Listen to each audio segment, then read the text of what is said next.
जय श्री सतगुरु महाराज की जय। अब थाना थाप्या सिद्धपुर में केशव भट्ट के घर, अब श्री जी सिद्धपुर में पहुंच जाता है। वहां पर जो केशव भट्ट सुंदर साथ होते तो उनके घर पर सभी सुंदर साथ आकर के बैठ जाते और वहीं पर ही दिव्य चर्चा होती है।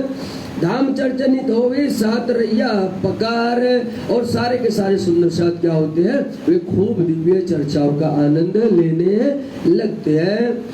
अब सिद्धपुर से मेरते पहुंचे धाये लाभानंद जतिसो चर्चा करी बनाए। और अब वहां से जैसे ही मेरते में जाते हैं तो मेरते में क्या होता है मेरे लाडले साथ जी, कि वहां पर भाई इनके अंदर तो वही है, यहाँ से तो चर्चा ही जाएगी, यहाँ से तो कुछ और नहीं होगा ना। आप देखिए जहां जहां भी ये जा रहे हैं तो वहां पर केवल चर्चा ही चर्चा है, तो वही चर्चा अब यहाँ हो रही है।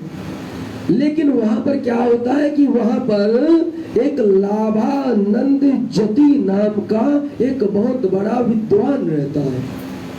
उसको आप विद्वान न कह करके उसको आप एक तांत्रिक समझिए, तांत्रिक प्रकृति का था।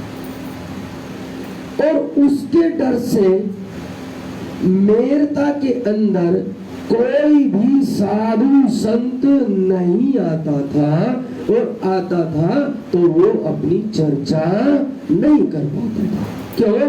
क्योंकि वो अपने तंत्र मंत्र से उनको डरा देता था, और उनके पास में बहुत सारी तांत्रिक विद्या थी। तांत्रिक विद्या देखिए, इस संसार के अंदर जहाँ पर हम और आप है, ये नहीं है प्रणाम जी प्रणाम साथी, यहाँ ऐसा नहीं कि यहाँ कुछ नहीं है, नहीं नहीं, यहाँ पर सब चीज है सब, लेकिन वो केवल उनके लिए है जो जैसे ही करते हैं उनके लिए वैसा होता है। यदि आप परमात्मा का भजन करेंगे तो परमात्मा का प्रेम आपके लिए होगा, लेकिन यदि आप किसी तंत्र मंत्र की साधना करने लगते हैं तो तंत्र मंत्र भी आपका अपना हो जाता है। तो यहाँ तुम जैसा चाहो वैसा ले सकते हो, ऐसा नहीं कि नहीं। तो यहाँ पर इस लाभानंद जति नाम के जो तांत्रिक थे, वे प्यारे बहुत बड़े ही एक प्रकार से प्रकांड तांत्रिक थे अपने क्षेत्र में, बहुत ज्यादा। तो जब उनको मेरता के अंदर पता चलता है, अरे कोई प्राणनाथ नाम के कोई साधु आए हैं, और भाई वो बहुत ही दिव्य चर्चा कर रहे हैं, और उनकी चर्चा को सुनने के लिए सभी सुंदर साथ उनकी जमात में शामिल हो रहे हैं, तो अब उनसे रहा नहीं जाता है। और वो ये कहते हैं, भला हमारे होते हुए यहाँ पर ये कौन सा साधु है जो आकर के टिक रहा है। इसलिए उनको बहुत अफसोस होता है। 10 दिन चर्चा में भय टोर हुआ जब बंद, तब कई महामत मेरो मार्ग को प्रबंध। और इस प्रकार से पहले वो क्या करता है कि पहले वो आकर के उनसे चर्चा सुनता है, आपस में चर्चा करते हैं। अब भाई क्योंकि जब साधु है कोई संत है तो पहले तो उनके पास जाना पड़ेगा कि नहीं, सुनने के लिए क्या होता है क्या नहीं होता है ना। तो इसी प्रकार से वो वहां पहुंचते हैं और पहुंच करके आपस में चर्चा करते हैं। तो इस प्रकार की चर्चाएं उनकी लगभग 8-10 दिन तक चर्चा होती है। लेकिन चर्चा में क्या होता है, क्योंकि श्री जी के पास तो वो अखंड निधि थी जो वहां से हट नहीं सकती थी, है ना। तो वो जब वे कुछ पूछेंगे तो उनसे जवाब नहीं बनेगा, और नहीं हो रहा था। तो जब उनसे जवाब नहीं बनता है तो वो बड़े परेशान होने लगते हैं, और परेशान होकर के अब क्या सोचते हैं कि भाई मैं इन्हें ज्ञान से तो नहीं हरा पा रहा हूँ, ज्ञान से तो मैं हरा नहीं पा रहा हूँ, तो मुझे क्या करना है, अब मुझे अपने तंत्र और मंत्र का सहारा लेना है। बोलो श्री सतगुरु महाराज की, श्री प्राणनाथ प्यारे की। तो फिर वो क्या करते हैं, वे जो उनके तंत्र मंत्र वाले कौन होते हैं, वो भूत प्रेत पिशाच ये सब होते हैं। क्योंकि देखो तुम यहाँ पर जो बोते हो वही पाते हो, ये सत्य बात है। तुम खेतों में जो बोओगे तो वही तो उगेगा, भजन भक्ति में जो करोगे वही तो मिलेगा। यदि आप परमात्मा के प्रेम के भजन गा रहे हैं तो आपके अंदर प्रेम उमड़ेगा, और आप कोई छल कपट ईर्ष्या द्वेष वाले भाव रखते हैं तो अंदर वो ही आएगा। और यदि आप कोई तंत्र मंत्र सीखते हैं, उनके पास जाते हैं या कुछ भी करते हैं, तो फिर आपको वैसी ही शक्तियां उपलब्ध हो जाती है। तो इन्होंने कुछ शमशान घाटों में इधर उधर जा करके कुछ बहुत बड़े बड़े भैरव से, कुछ गुरु से ऐसा सीखा हुआ था, तो उनके पास में तंत्र मंत्र की बहुत ज्यादा शक्तियां थी। तो अब वे क्या करते हैं, मारो दाब के पहाड़ में, इनको डरो उल्टा है, सब दैत्य के मंत्र से भात भात की उपाय, बोलो श्री प्राणनाथ प्यारे।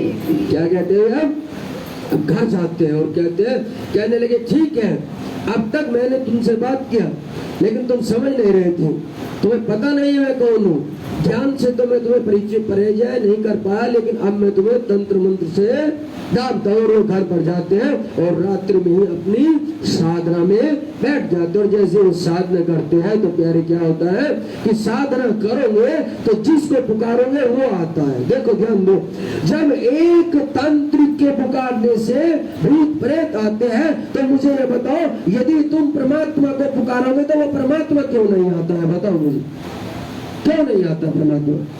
यदि तुम प्रेम से श्री कृष्ण जी को पुकारोगे तो क्या नहीं आएंगे? तुम प्राणनाथ जी को पुकारोगे नहीं आएंगे?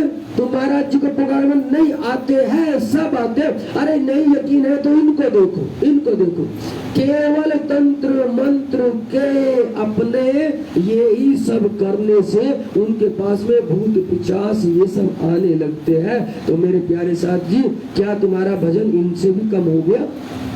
क्या तुम्हारा ईमान इनसे भी ज्यादा नीचे हो गया है? क्यों अपने ईमान को इतना कच्चा कर रहे हो? कभी महाराज श्री को जरा ईमान से पुकार के देखो, तुम्हारे सामने ही प्रकट हो जाएंगे, प्रकट हो जाएंगे तुम, है ना?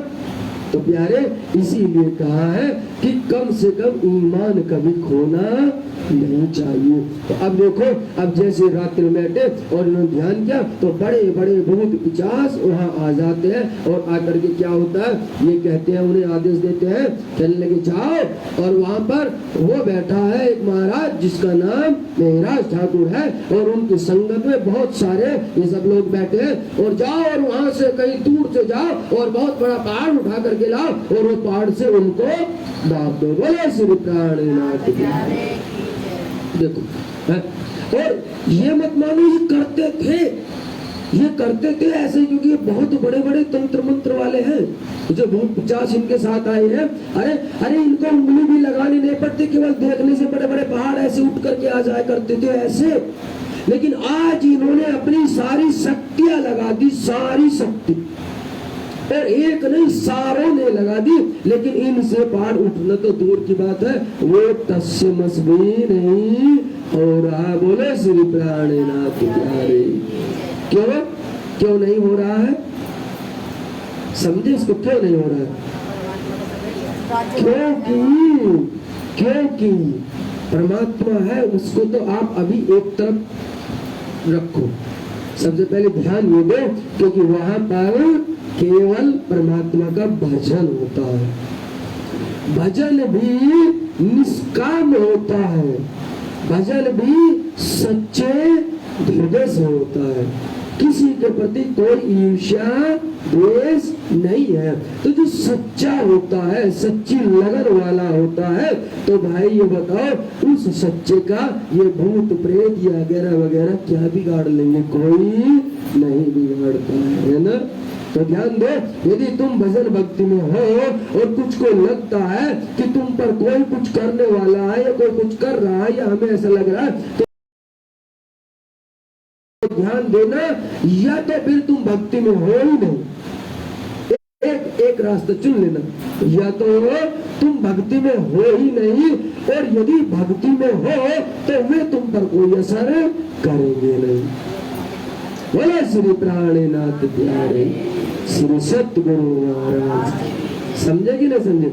तुम भक्ति में हो, तुम भजन में हो, तुम सत्संग में हो, तुम साधना में हो, तो तुम पर इन चीजों का किसी पर भी कोई असर नहीं होगा।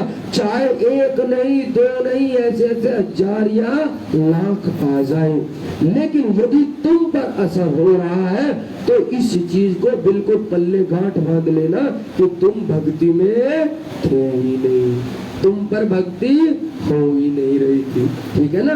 अब यहाँ देखो, यहाँ में सारे के सारे सुंदर साथ नाम धनी के साथ में आनंद में मग्न थे, इसलिए उनका वहां पर कुछ भी नहीं चलता है। घर पर्वत उठो नहीं, तब हार के बैठा टोरे, पंचवासना सब देव जहाँ खड़े, कहा मंत्र चले क्यों हो। और वे कहते हैं अरे भाई, जहाँ पर साक्षात्कार ब्रह्म परमात्मा निवास करते हैं, जहाँ साक्षात्कार ब्रह्म सृष्टियाँ रहती है, जहाँ स्वयं अक्षर ब्रह्म की पंचवासनाएं रहती है, जहाँ देव देवतागण ये सारे के सारे चरणों में रहते हैं, जहाँ पर बड़े बड़े फरिश्ते खुद निगहबानी करते हैं अपने रूहों की ब्रह्म सृष्टियों की, तो भला ये बताओ इन तंत्र मंत्र वालों का वहां कुछ चलने वाला नहीं है। इसलिए वो हार करके थक करके बैठ जाता है और उसका कुछ भी नहीं चलता है। देखा मैं डगाई के आसन कर बैठा सुन, खोज खोज खाली गया ग्रह के बैठा मन। और अब वो ऐसा करता है, कहने लगे कि भाई जब इनसे कुछ नहीं हुआ तो कोई बात नहीं, मेरी तो साधना है, मेरा तो ध्यान है, मेरा तो योग है। वो इकला बैठ जाता है और ऐसे बैठ करके ध्यान साधना में लीन होता है। और ध्यान साधना में लीन होकर के वो क्या करता है कि ठीक है, अभी मैं इनको इनके आसन के सहित यहाँ से उड़ा दूंगा, यहाँ से दूर भेज दूंगा। बोलो श्री प्राणनाथ प्यारे की जय। लेकिन क्या होता है, जैसे वो इस साधना में जाता है तो भाई गीता को भी गम नहीं और जो सतगुरु का आदेश है, वेद भी खोज खोज करके थक गए। निराकार शून्य निरंजन ये सब तो बहुत पीछे है, और ये ध्यान ही वहां का लगा रहे थे, ये ध्यान ही वहां का लगा रहे थे। तो जब वहां का ध्यान लगाते हैं तो वहां से लौट करके आए और इनका कुछ भी नहीं चला। रामचंद्र आए मिले मेरे टोर, सेवा में शामिल रहा, तब आसने रही। और अब इस प्रकार से उनकी तो कुछ तंत्र मंत्र वालों की लीलाएं नहीं चलती है, वो तो बेचारे परेशान होकर के बैठ जाते हैं। अब यहाँ पर कुछ सुंदर साथ जी आते हैं और आकर के श्री जी के चरणों में प्रणाम करते हैं। उनमें सबसे पहले रामचंद्र अग्रवाल जी आते हैं, जो सब कुछ माया का छोड़ करके श्री जी के चरणों में आकर के प्रणाम करते हैं। एक हवेली लेके ताविराजे श्री राज, चर्चा बड़ी हो भी रही है ना कोई काज।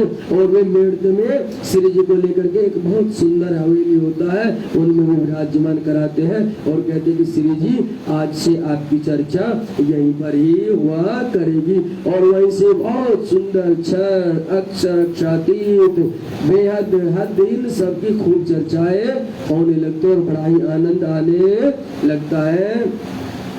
शोर पड़िया शहर में आवत सब खलक, घेर रहे मधुमक्खी जो आए बीच हक।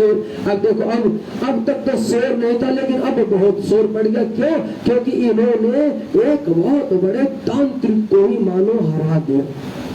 अब सोचो, इस शहर के अंदर यदि कोई बहुत बड़ा प्रकांड विद्वान हो और कोई बाहर से आ जाए और उससे उसकी चर्चा और वो हार जाए, तो भाई सब जगह शोर हो जाएगा कि नहीं, सब जगह खलबली मचेगी कि नहीं। कहने लगे भाई लगता है ये कोई बहुत ही प्रकांड विद्वान आया है। तो ऐसे बहुत शोर मचने लगता है और सारे के सारे लोग बाग बहुत दूर दूर से श्री प्राणनाथ जी के पास में आते हैं और उनको प्रणाम करने लग जाते हैं। लेकिन यहाँ पर स्वामी धनी जी कह रहे हैं कि पता कैसे आ रहे थे, कैसे आ रहे थे, घेर रहे मधुमक्खी जो।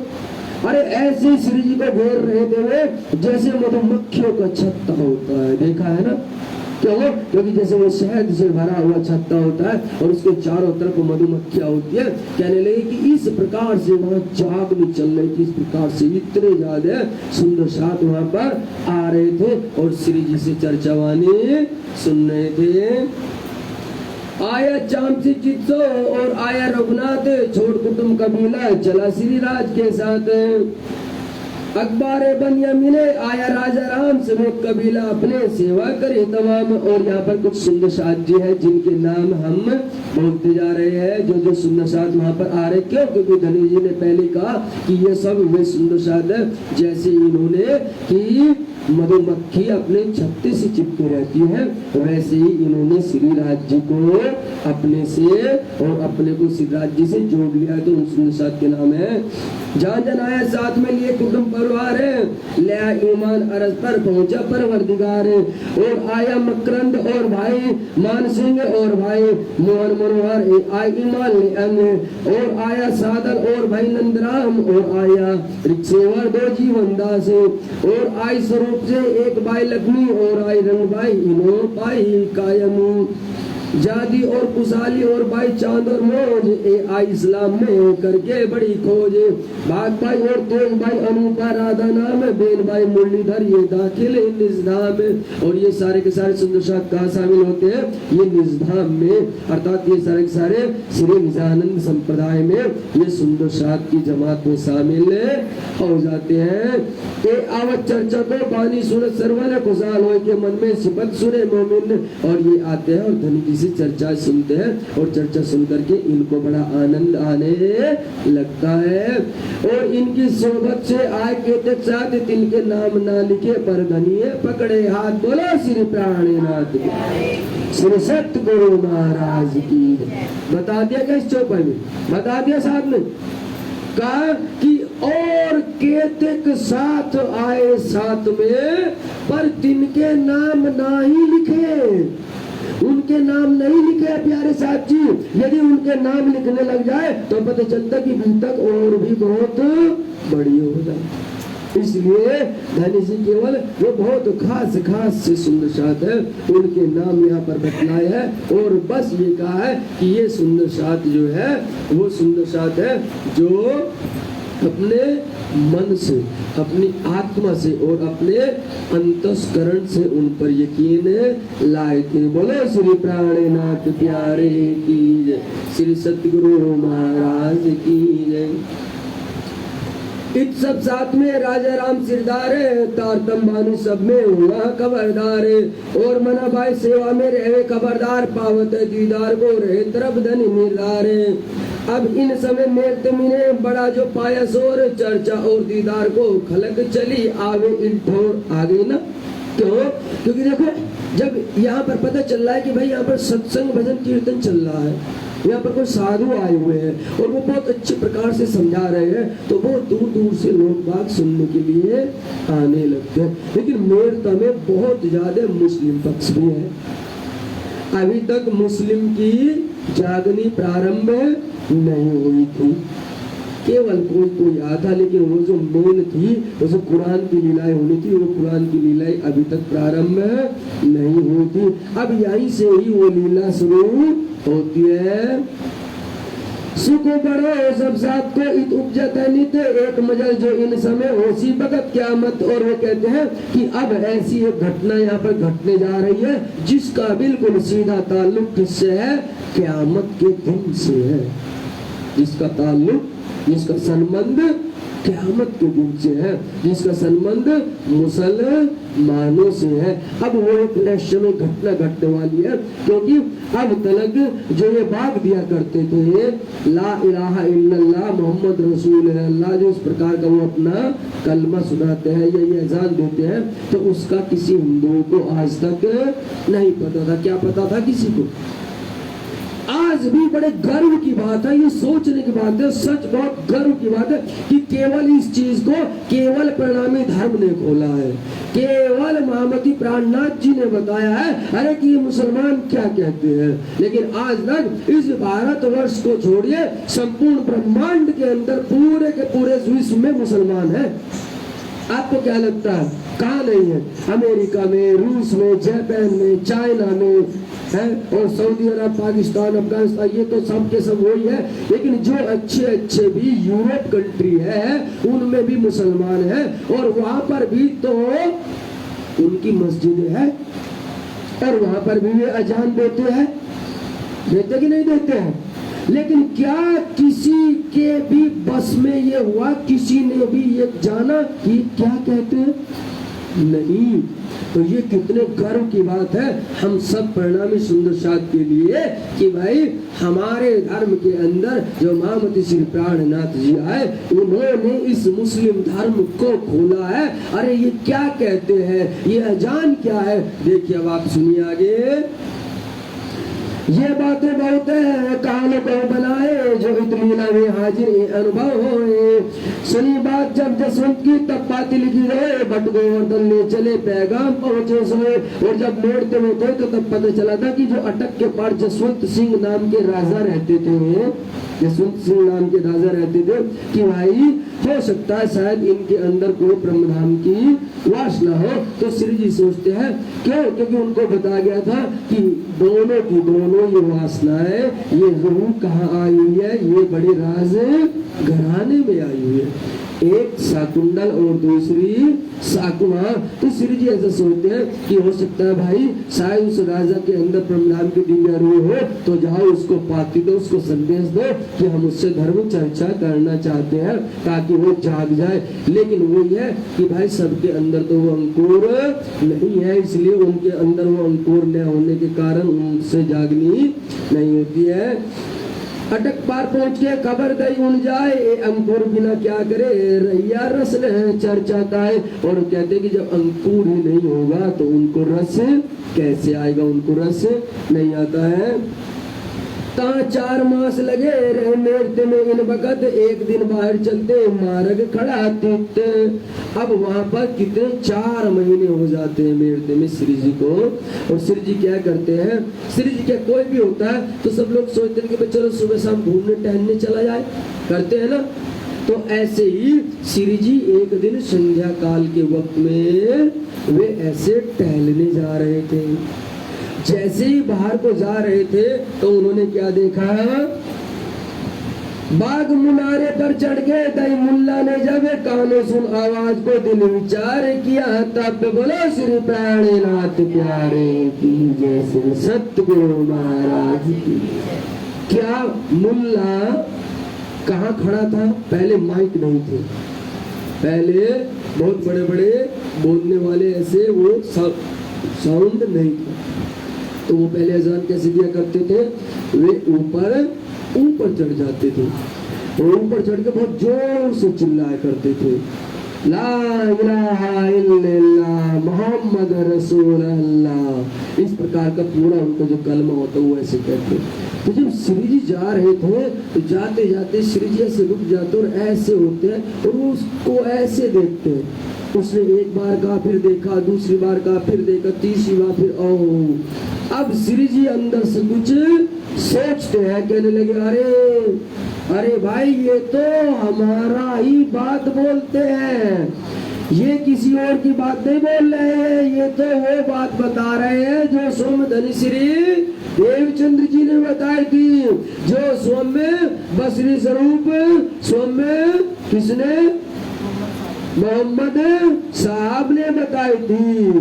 और ये तो वो है जो सोम हमारे अंदर बैठे हुए धाम धनी बता रहे। क्या ऊपर चढ़ कलमा कहिया ला इलाहा इल्लल्लाह मोहम्मद रसूल अल्लाह, तिनकी एक खबर कहे अल्लाह। वो कहते हैं कि ला इलाहा इल्लल्लाह मोहम्मद रसूल अल्लाह, कहने लगे इसको कहते हैं कि इसकी खबर तो केवल खुदा को है, लेकिन भाई वो खुदा मुझे बता रहा है कि ला इलाहा इल्लल्लाह ये और कोई नहीं, ये क्षर अक्षर और अक्षरातीत है। बोलो श्री प्राणनाथ की, श्री कृष्ण कन्हैया लाल की, श्री कृष्ण प्रणामी धर्म की जय, श्री निजानंद संप्रदाय की जय, सर्व सुंदर सात की जय। तो देखिए कितना बड़ा गर्व है, ये गर्व की बात है, ये बहुत प्रसन्नता की बात है, ये बड़ी खुशी की बात है कि भारतवर्ष को तो छोड़ दीजिए, पूरे के पूरे विश्व भर के अंदर जितने भी देश हैं 128 130 जितने भी देश होंगे, उन सारे के सारे देशों के अंदर केवल कोई 1-2 देश को छोड़ करके बाकी सब में मुस्लिम है, बाकी सब में मुस्लिम है। लेकिन किसी ने भी आज तक मुसलमानों के धर्म को अपने धर्म के साथ में जोड़ करके नहीं कहा है कि ये जो कहते हैं वो ही हमारी किताबों में लिखा। बोला श्री प्राणनाथ। केवल एक श्री कृष्ण परिणामी धर्म है, केवल एक निजानंद संप्रदाय है, केवल एक श्री कुलजम स्वरूप वाणी है, केवल एक श्री बीतक साहब है और केवल एक महामती श्री प्राणनाथ जी है, जिन्होंने ये कहा अरे ये मुस्लिमों की बात जो कहते हैं वो हमारी ही बात है और जो हमारी बात है वो ही इनकी बात। बोला श्री प्राणनाथ। कर दिया ना दोनों के एक। दो बंदे साहेब के पर लड़त पावे बिन भेद। अरे ये दोनों के दोनों बंदे एक है, मुसलमान भी अलग नहीं और हिंदू भी अलग नहीं, इनकी कुरान भी अलग नहीं और हमारे ब्रह्म वाणी भी एक नहीं, इनका खुदा भी एक अलग नहीं और हमारे श्री राज्य भी अलग नहीं। इनकी अजान ला इलाहा इल्लल्लाह मोहम्मद रसूलुल्लाह सुभान ताला वो अलग नहीं और निजनाम श्री कृष्ण जी सो तो अब जाहिर है वो भी अलग नहीं, ये दोनों एक है। बोला श्री प्राणनाथ श्री सतगुरु महाराज की जय। तो कितना गर्व है, कितनी खुशी है कि चाहे ईसाई धर्म हो, चाहे बौद्ध धर्म हो, चाहे क्रिश्चियन धर्म हो, चाहे सिख धर्म हो, चाहे कबीर पंथी हो, चाहे रामानुज हो, चाहे वल्लभाचार्य हो, कोई भी धर्म वाला हो, लेकिन मुसलमान के सामने टिकने की हिम्मत कोई करता नहीं। लेकिन एक ये हम है, हम जो उनकी आंखों में आंखें डाल के और उन्हें कहते हैं खोल अपनी हदीस, खोल अपनी कुरान और देख आयतों को, और हम उन्हें कहते हैं कि देख तेरी आयतों को जिसको तू बाहर देखता है हम तुझे अंदर दिखाते हैं। बोले श्री प्राणनाथ श्री सतगुरु महाराज की जय। तो जब श्री जी ये सुनते हैं और वो कहने लगे अरे भाई ये तो हमारी ही बात है, तो अब यहाँ से दूसरे तन की पूर्ण लीला पूरे आवेश में आने लगती है। अब यहाँ से आवेश में तो अब तक भी थी, लेकिन जो बिल्कुल कुछ भेद थे अब तक तो पुराणों के खुले थे, वेदों के खुले थे, गीता के खुले थे, श्रीमद् भागवत के खुले थे, है ना। लेकिन अब जो है अब कुरान पक्ष खुलेगा, अब मुस्लिम धर्म खुलेगा। यहाँ से आज दोनों के दोनों का समन्वय एक हो जाएगा।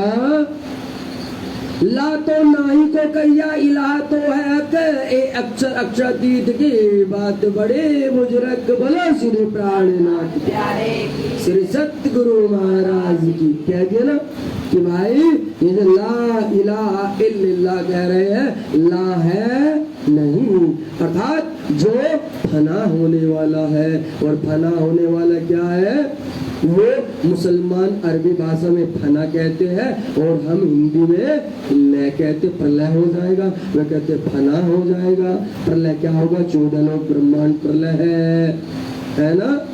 तो इधर प्रलय हुआ और उधर लय हुआ, इधर हमने क्षर कहा, उधर उन्होंने ला कहा, दोनों एक ही है। समझ गए। उन्होंने इलाहा कहा, हमने अक्षर ब्रह्म कहा, दोनों एक ही है। उन्होंने इल्लल्लाह कहा। देखो पहले इन शब्दों को भी ध्यान दो। ला ला ला का मतलब बिल्कुल फना होना। ला के आगे उन्होंने लगा इला, ला के आगे उन्होंने क्या लगा, इलाहा, इला ला इलाहा। इलाहा का मतलब होता है कि उस एक हद से परे जो दूसरी तरफ कुछ कूद जाता है, अर्थात दूसरे आसमान पे पहुंच जाता है, उसे इलाह। यहाँ से जंप मारना, यहाँ से कहीं आगे छलांग मारना, यानी कि इस चीज से दूसरी चीज को पकड़ लेना, अपने हाथ में कर लेना, अर्थात दूसरे लोग को पकड़ लेना, वो इलाहा होता है। और इल्लल्लाह जो सबसे ही परे होता है, उसे इल्लल्लाह का, अर्थात परम नासूत, मलकूत, जबरूत, लाहूत। और लाहूत हो गया हमारा ब्रह्मधाम और इलाहा उनका हो गया श्री राज्य अर्थात खुदा ताला पुरंदम परमात्मा, उनका अर्श अजीम और हमारा ब्रह्मधाम, ये तीनों के तीनों एक है। बोलो श्री प्राणनाथ। ये तो श्री देवचंद्र जी कही कहाँ से आए तुम्हें, दूसरा तो कोई नहीं, इनका कौन दावा करे बिन।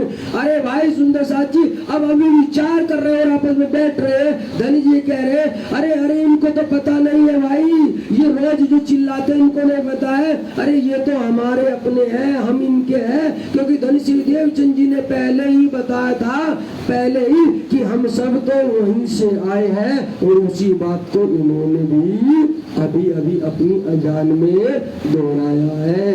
वही बात ये दोहराया, लेकिन वही है कि भाषा दोनों की जुदी जुदी है, दूसरा तो कोई है नहीं, इनका कौन दावा करे बिना हम।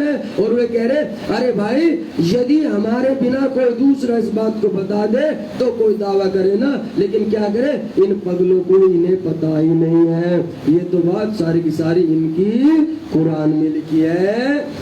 तहकीक हमारे कासिद हम वास्ते लाए कलाम है, सब खबर हमारी होगी लियाए मोहम्मद अलैहिस्सलाम।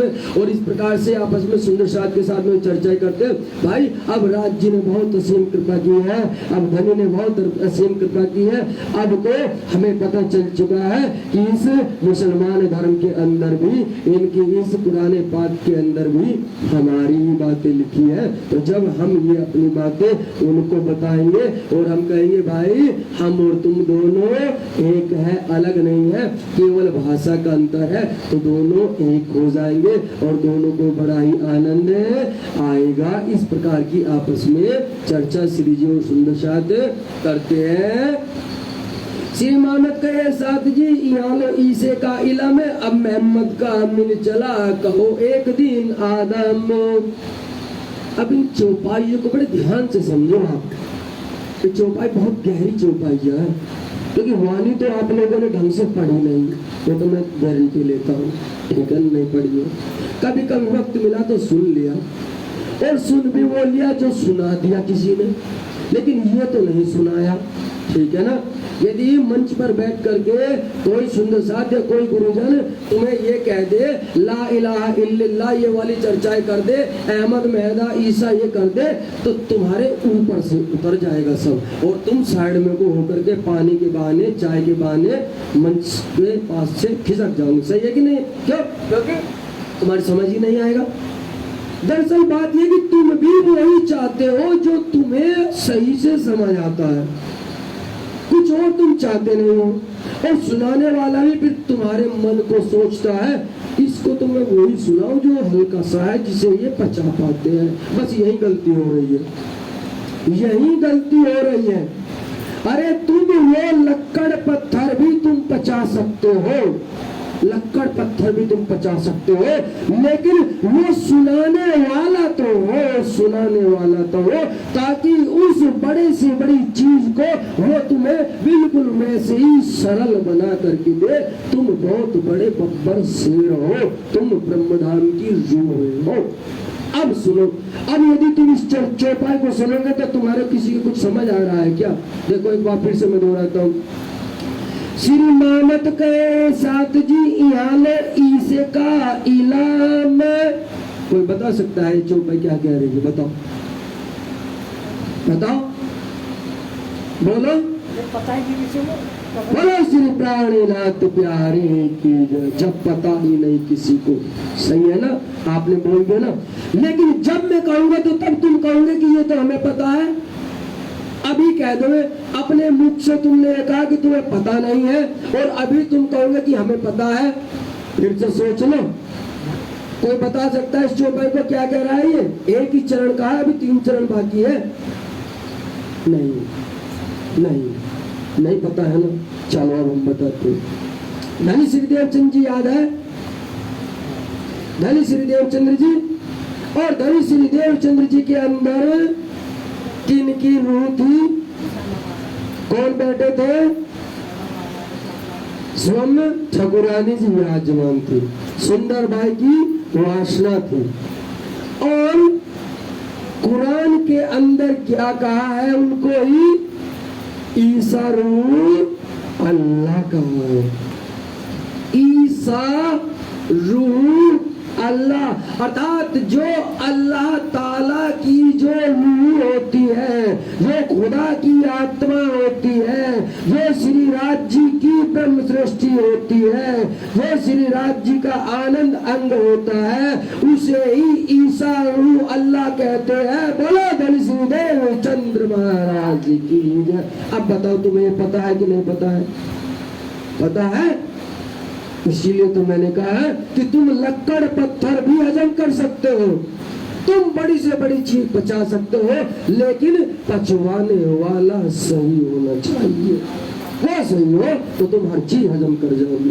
अब क्या कहा कि यहाँ लो ईसे का इलाह में, यहाँ पर कहते हैं कि जैसे ही ला इलाहा इल्लल्लाह मोहम्मद रसूल अल्लाह सुभान ताला, यहाँ तक कि जब ये आता है कलमा, तब तक केवल और केवल ईसा रूह अल्लाह का वो पहले तन का पहला जामे की लीला चल रही थी। अर्थात एक केवल का केवल एक पुरान पक्ष चल रहा था, लेकिन अब यहाँ से ईसा के साथ में कौन आए? अब मोहम्मद को मिल चला। अभी बताओ इसको क्या कहोगे? अब कौन आ गए साथ में? मोहम्मद साहब आ गए। लेकिन अब ये कहोगे मोहम्मद साहब को तो गए हुए बहुत साल हो गए, वो कैसे आ गए भाई? हाँ देखा ना, इसीलिए मैंने कहा ना कि यदि तुम्हें थोड़ी सी लाइन पकड़ा दी जाए, तुम्हें कुछ शब्दों को ठीक से समझा दिया जाए, तो तुम आगे की बातों को खुद पकड़ लोगे। जिस वक्त हजरत रसूल अलैहि वसल्लम का इंतकाल होने वाला था, अर्थात उनका धाम गमन होने वाला था, तो जो उनके यारी अहसाबी भी थे ना, वे भी जो ज्यादा करीब थे, उन्होंने कहा था, कहने लगे कि या रसूल हम तेरा वो जमाना मानते हैं, या मोहम्मद हम तेरा वो जमाना मानते हैं जिस जमाने में तू फिर से आएगा, वो जमाना मानते हैं। और जानते हो कौन सा जमाना है? बता सकते हो भगत जी? हाँ आप बताओगे कौन सा जमाना है वो?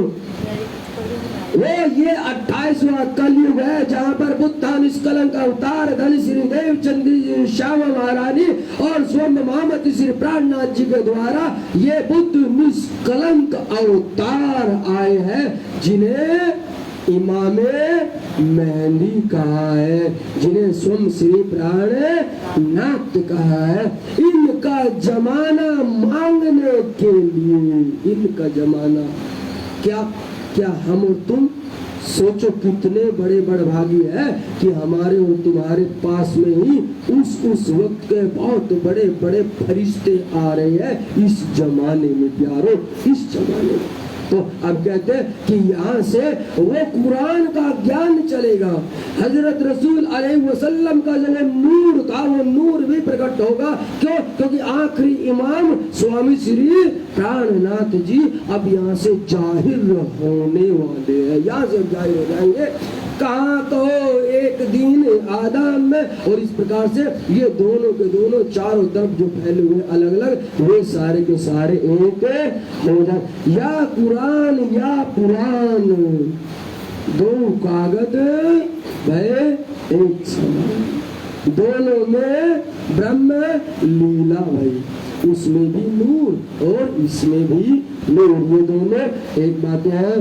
यहाँ लगे कतेब की चर्चा में नचित कलमा से हासिल किया लिया मोहम्मद मदाहित, और वे कहते कि जैसे मेरते के अंदर उन्होंने ये बात सुनी, तब से जो साधारण चर्चा ऐसी हो रही थी उस चर्चा में अब थोड़ा सा रस कम सा हो गया, क्योंकि अब जो है, अब जो सुरता थी, अब जो ध्यान था, अब जो आवेश था, वो दरअसल वो कुरान की तरफ होने लगा, वो मुस्लिमों के अंदर होने लगा, वो उनको ढूंढने लगा कि इनके अंदर आखिरकार क्या क्या अपनी बात है। क्योंकि धनी श्रीदेव चंद जी ने इशारों में बताया था, इशारों में, और इशारों में क्या बताया था?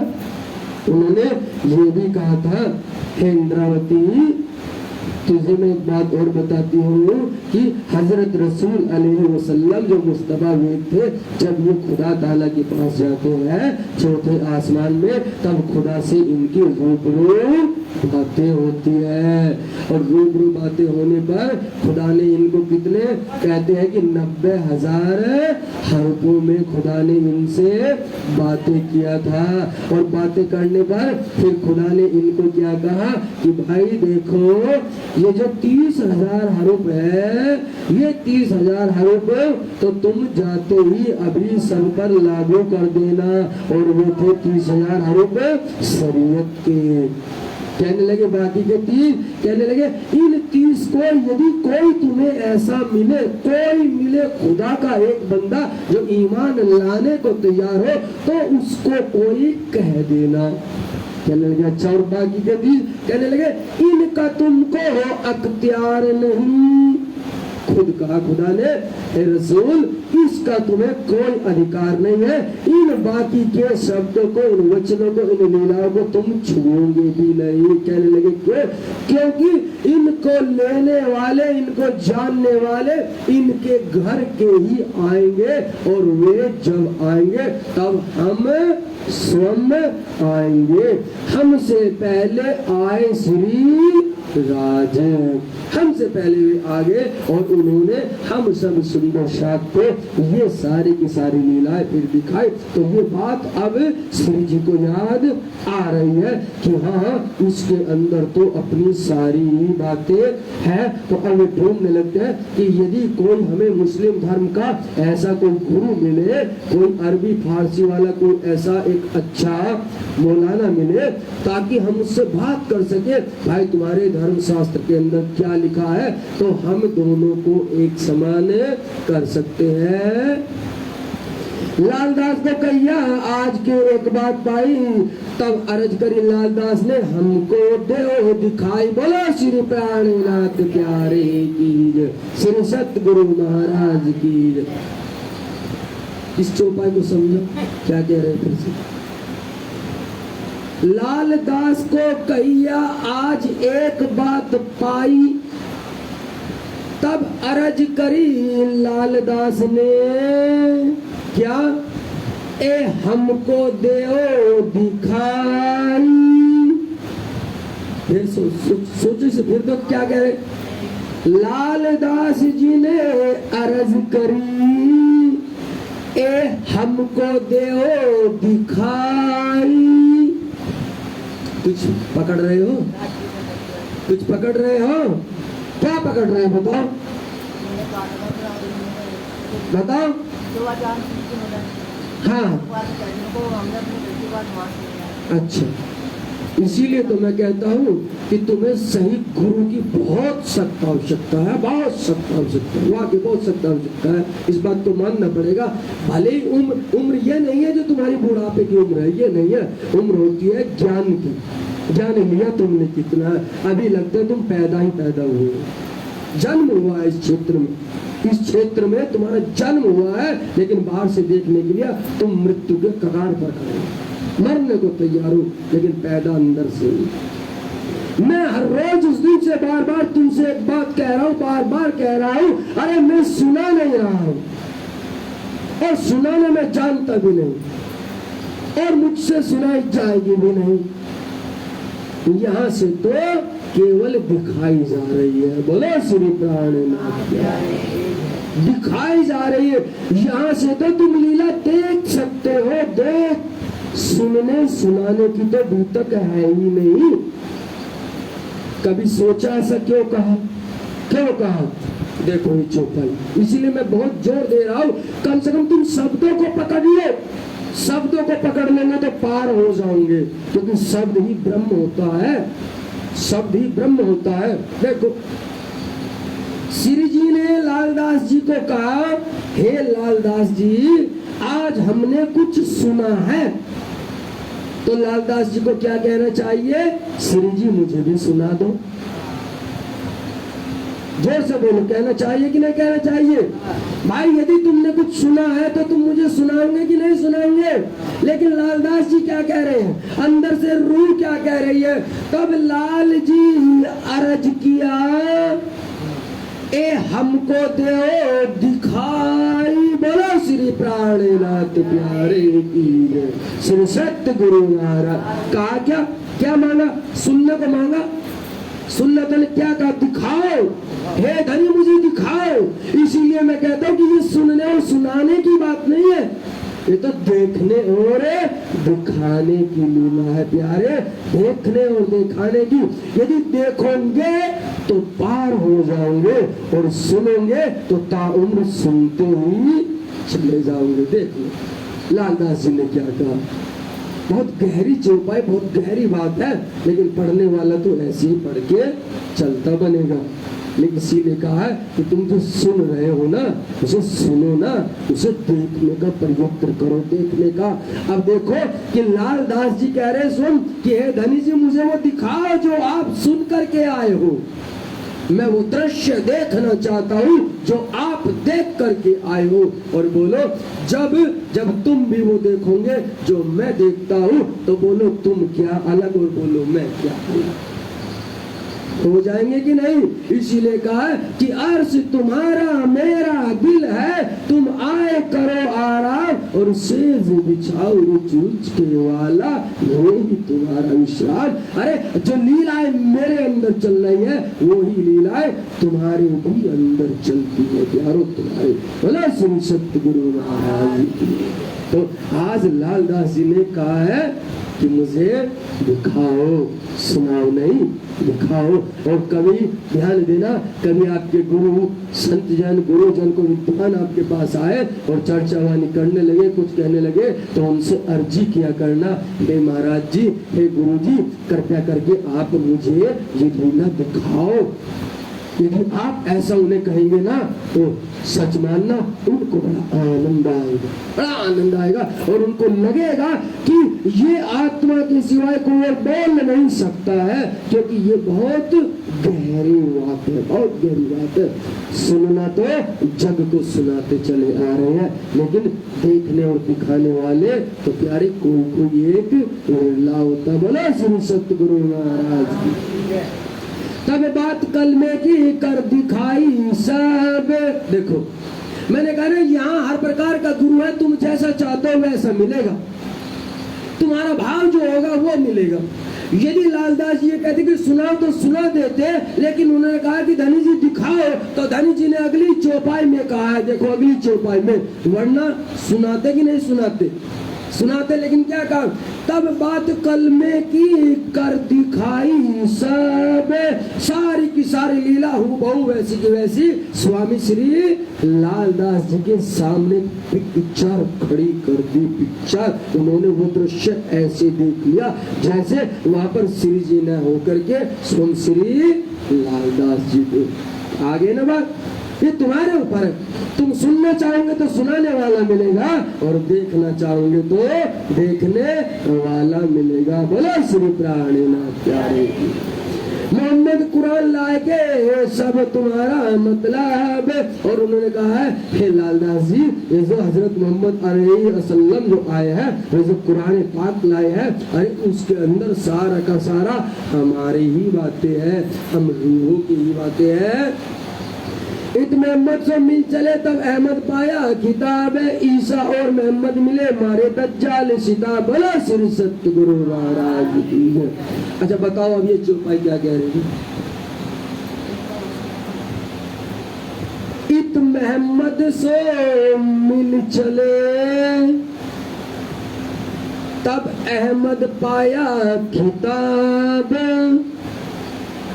ऊपर को उतर रही होगी चौपाई, है ना? तुम्हारे लिए जो सुन रहे हैं, जो देख रहे हैं, उनके भी ऊपर को उतर रही है, उनके भी ऊपर को जा रही है। प्यारे बता सकते हैं किसकी भूल है, किसकी कमी है? ये तुम्हारी और हमारी ही कमी है। और आज के लिए बहुत बरसों की कमी है, बहुत बरसों की, बहुत बरसों की, है ना? ऐसा तो कहीं इसमें कोई अरबी में नहीं लिखा है, हिंदी में ही लिखा है। और जब अर्थ बताऊंगा तो फिर कहोगे तुम ये तो हमें पता है। फिर यही कहूँगे, कहूँगे कि नहीं कहूँगे? प्यारे, यही बात है कि तुम जान नहीं पाते हो, तुम जान नहीं पाते हो। इत मोहम्मद से मिल चले, अब तक जो हजरत रसूल अलैहि वसल्लम का वो कुरान पाक का ज्ञान था, वो कहाँ था? वो कुरान पाक में वर्णित था। और यहाँ पर जो श्री जी आए हैं, श्री जी के अंदर जो स्वयं में अक्षर की आत्मा भी है, जिब्राइल जोश भी है, श्यामा जी ठाकुरानी भी है, स्वयं असराफील जो निज बुद्ध का फरिश्ता है वो भी है। तो आज क्या लाया है वो? आज उस छिपे हुए कुरान के ज्ञान को भी वो श्री जी के अंदर है। तो कौन साथ में आ गया?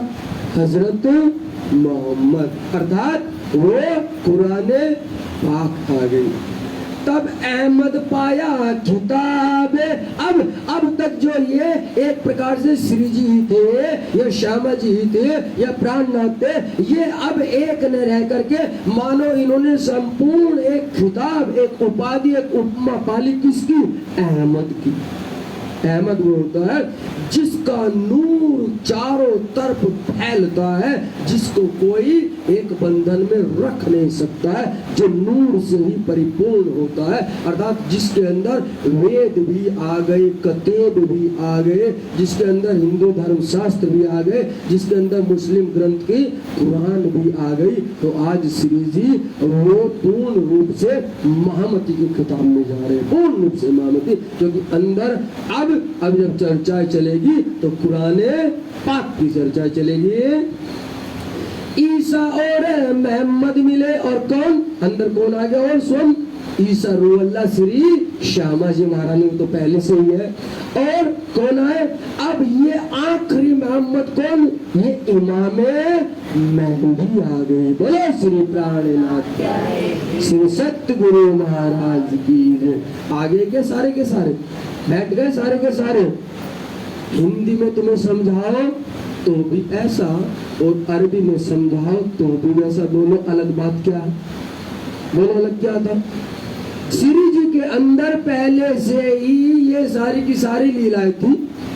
केवल अब मेड़ के अंदर वो जो खुदाई इल्म था, वो जो रसूल का कुरान पाक का ज्ञान था, वो अब उनके अंदर उतर गया है, इसीलिए अब वे अहमद हो गए हैं। अब अर्थात उनका नूर अब चारों तरफ फैलेगा। अब उनको न कोई हिंदू रोक पाएगा और न कोई मुसलमान रोक पाएगा। बोले श्री प्राणनाथ, श्री सत्य गुरु महाराज की जय। और क्या? मारे दज्जाले सिताबे। और क्या करना है कि अब तो संपूर्ण निधि आ गई है ना। देखो पूरा तप भी था, लेकिन अब भाषा भी आ गई। अब वो शब्द भी आ गए, अब वे बोल भी आ गए, जिन बोलों से मुस्लिमों को समझा सकते हैं। तो इसलिए कहते हैं कि अब इस ज्ञान से श्री जी क्या है कि जो कली गुरु की दज्जाल थे, उसको अब तारतम्य इल्म से, तारतम्य कलमे से इसको मार दिया जाएगा। और यहाँ से अब प्रचार प्रसार बहुत जोरों शोरों से होने लग जाएगा।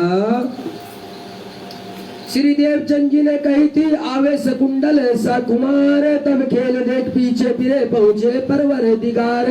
और क्या कि स्वयं धन श्री देवचंद जी ने क्या कहा था? उन्होंने कहा था, अरे दो बहुत खास रूहें हैं, बहुत बड़ी बड़ी रूहें हैं जो हंस रही है। इसका मतलब वो बहुत राज घराने में है। कहने लगे वो कौन? कहले एक है साकुंडल बाई और दूसरी है साकुमार बाई। ये दो रूह, इनका भी आना लिखा था। और क्या कहा कि खेल देख पीछे फिरे। जब इनकी जागृति हो जाएगी तो तब ये सारा का सारा खेल मानो संपूर्ण हो जाएगा। और पहुंचे परवर दिगारे। और हम कहाँ पहुंच जाएंगे? वहां पर परमधाम में श्री राज जी के श्री चरण कमलों में पहुंच जाएंगे। लेकिन जब तक ये दोनों नहीं जागेंगे तब तक खेल चलता रहेगा। और अब तक भी खेल चल ही रहा है। क्यों? क्योंकि साकुंडल तो जाग चुकी है, लेकिन साकुमार कहाँ है अब तक ये पता नहीं चला। बोलो श्री सतगुरु। ध्यान देना, यही दो रूहों के ऊपर खेल का मुर्दार है, और एक जाग चुकी है और एक को जागना बाकी है। जिस दिन साख कुमार बाई की वासना जाग जाएगी, उसी दिन ही यहाँ सी लीलाएं पहुंचेगी। तीस वास्ते ढूंढ काढ़िए, ए लीला हो जाए रे, कुली दज्जाल को मारिए, करत बद पहली बाहिर। और इसलिए कहा है कि ये सारी की सारी लीलाएं इन दोनों रूहों को जगाने के लिए ही हमें करनी है। जो कुछ कैया कथे मिले सोई कैया वेद, दो बंदे साहेब के पर लड़त पावे बिन भेद, बोलो श्री प्राणनाथ प्यारे। आ गई ना बात, दोनों बंदे एक साहेब के, एक साहेब। प्रणाम जी, प्रणाम प्रणाम। आपको कुछ खुशबू आ रही है क्या? हमें कुछ खुशबू आ रही है, बहुत अच्छी खुशबू है, बहुत ज्यादा, जैसे इत्र गुलाब की खुशबू चल रही है, बहुत जबरदस्त खुशबू। प्रणाम जी, प्रणाम प्यारे साथ जी, प्रणाम जी, प्रणाम। सुंदर साथ जी गुलाब के फूल उधर बरसा रहे, लेकिन खुशबू यहाँ बहुत तेज उड़ रही है। यदि कोई सुन सकता सुनो, मुझे महसूस बहुत गुलाब की खुशबू आ रही, बहुत ज्यादा गुलाब की खुशबू, बहुत गुलाब की खुशबू आ रही, बहुत ज्यादा, बहुत। बोलो श्री प्राणनाथ प्यारे की जय, श्री सतगुरु महाराज की जय। चाहे खुशबू यहाँ से आए चाहे वहां से आए, गुलाब तो तब तक भी थे, मालाएं तो तब से भी थी, पंखे कूलर तो तब से भी चल रहे थे, लेकिन खुशबुएं तो अभी आई। बोलो श्री सतगुरु महाराज की। प्रणाम करते हैं प्यारे लाडले साथ जी, प्रणाम करते हैं। धन्य है ऐसे सुंदर साथ जो बहुत दूर से भी गुलाब दे रहे हैं, और उन खुशबुओं को हम यहाँ पर भी महसूस कर रहे हैं। वाह जी वाह, धन्य है सुंदर साथ, धन्य है। दो बंदे एक साहिब के, दोनों के दोनों बंदे किसके हैं? उसी परवर दिगार के हैं, उसी खुदा ताला के हैं, उसी धाम धनी के हैं। लेकिन लड़त पावे बिन भेद, है ना? दोनों कैसे लड़ रहे हैं? बिन भेद के कारण लड़ रहे, बिन भेद के। ब्राह्मण कहे हम उत्तम और मुसलमान कहे हम पाक, ये कहते हैं ना। अरे तुम्हें मालूम नहीं हम ब्राह्मण है, ब्राह्मण है ना, हम तुम्हारा झोटा खा सकते ना, हम तुम्हारे यहाँ बैठ सकते ना, कुछ जैसे है ना। और मुसलमान क्या कहते हैं? अरे हम तो बहुत पाक और पवित्र है। लेकिन कर्म देखो, आज न तो ब्राह्मण ब्राह्मण रहा और न मुसलमान मुसलमान रहा। इन सब चीज़ों की चर्चा करने की कोई आवश्यकता नहीं है, सब जानते हैं, लेकिन उनके कर्म कैसे हो रहे हैं। पर दो मुट्ठी एक ठौर की, एक राख दूजी खाक। और धनी जी कहते हैं अरे पगलो, दोनों के हाथ में कुछ नहीं है, एक जला करके फूंक देता है उसके हाथ में राख रहती है, और दूसरा दफना देता है उसके हाथ में मिट्टी की मिट्टी रहती है। तो इसीलिए कहा कि इन शब्दों को यदि पकड़ करके लड़ाई करोगे तो तुम कुछ नहीं पाओगे। बोलो श्री सतगुरु। तब साथ सबको होगी खबर, दौड़ेंगे आप अपनी आय मिले आखिर। और इस प्रकार से धनी जी कहते हैं कि जब कुरान और कुरान का दोनों ज्ञान, दोनों इल्म एक साथ मिलेंगे तो प्यारे कहते हैं कि हमारा ये निजानंद संप्रदाय है, ये बहुत ज्यादा आगे बढ़ने लगेगा। ये विचार करके मेरते से चले जाओ, गोकुल मथुरा आगे आए पहुंचे तब, और वहां से ऐसा विचार करके आगे आगे चलते हैं और गोकुल मथुरा से होते हुए आगे पहुंच जाते हैं। कोई दिन कहाँ रह के दिल्ली पहुंचे गाए, कितना साथ ठहर के तो पहुंच रहा है, और वहां से कहाँ दिल्ली पहुंच जाता है। कुछ सुंदर साथ दिल्ली में पहले से ही मौजूद थे। मैं देखो यहाँ पर थोड़ी सी नामों की चर्चा में थोड़ा सा तेज चलूंगा, क्योंकि थोड़ी सी काफी पीछे है। जहाँ पर चर्चा होगी वहां पर मैं आपको चर्चा जरूर सुनाऊंगा। हरिराम चौधरी और चिंतामन लालमान और रामचंद्र पहुंचे आए रहे कोई दिन, ईश्वरदास चौबेदार और रैया बरस दे, पीछे माया लहर में रहने से क्या कोई। मलूक चंद मली बादशाह लड़ा जाल से जोर, सोती अपनी आदम कछु न आई खोर। और जो जो धनी जी के चरणों में आ रहा है वो आकर के प्रणाम करता है और अपनी आत्मा को श्री जी के चरणों में समर्पित करता जा रहा है। शेख मदल आया नीचे करे कदम में लड़ा जाल से सन्मुख और न मारी दम। अब देखिए यहाँ अभी श्री जी जिक्र ही कर रहे थे कि दोनों के दोनों एक साथ आएंगे, हिंदू और मुसलमान। और ये शेख बदल कौन है, नाम से पता चल रहा होगा, ये एक मुसलमान है।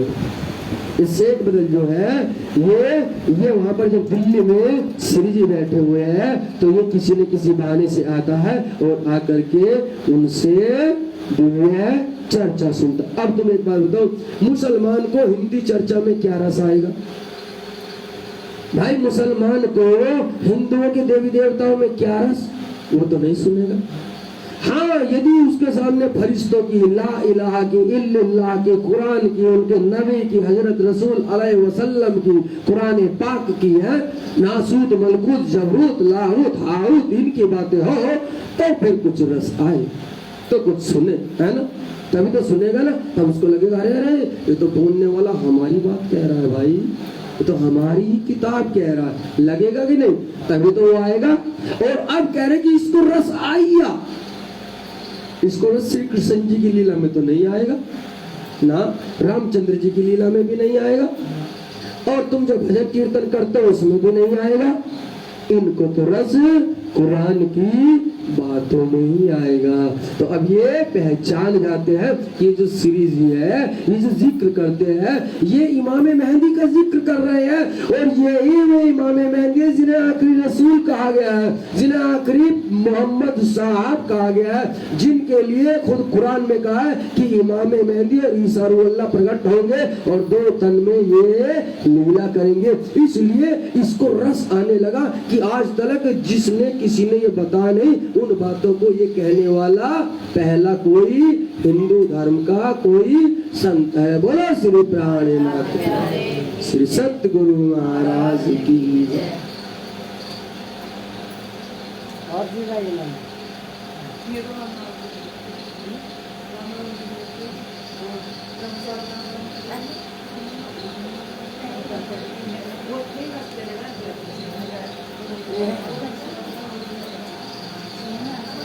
तो इस प्रकार से प्यारे साथ जी उनको ईमान आने लगता है और वो चर्चा में सुनने लग जाते हैं।